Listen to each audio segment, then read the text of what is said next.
George Marx and his book. George Marx was born in 1912 in Hungary. He studied law, then he became a journalist and was sent to London. He came there for 2 weeks, but stayed on and made England his home. During the Second World War, he worked for the BBC and then continued working as a critic. He died in 1987. His book, How to Be an Alien, was first published in 1946.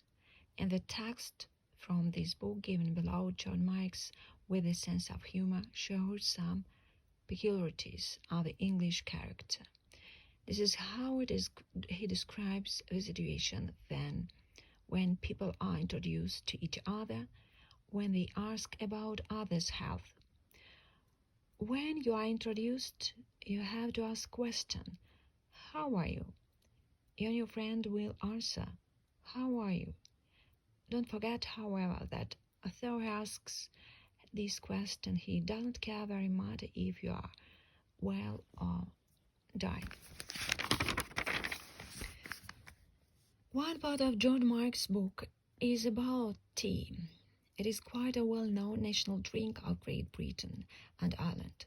George Marx, with a mild humor, says that when you are in England, you have tea for breakfast, then you have tea at 11 o'clock in the morning, then after lunch, then you have tea for tea, then after supper, and again at 11 o'clock at night.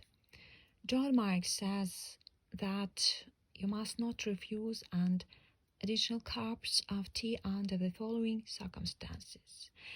If it is hot, if it is cold, if you are tired, if anybody thinks that you are tired, if you are sad, if you are happy, before you go out, if you have just returned home, if you feel like drinking tea, if you don't feel like it, if you have had no tea for some time, if you have just had a cup.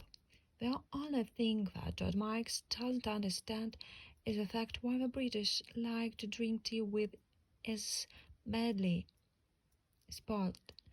The English don't drink tea clear or tea with lemon and sugar. They pour a few drops of cold milk into it and no sugar at all. So they have colorless, tasteless drink, and only then enjoy it. Only then it becomes the national drink of the country. You definitely mustn't follow my example. George writes, I have coffee for breakfast. I drink many cups of black coffee during the day, and I have all possible kinds of coffee, even at tea time.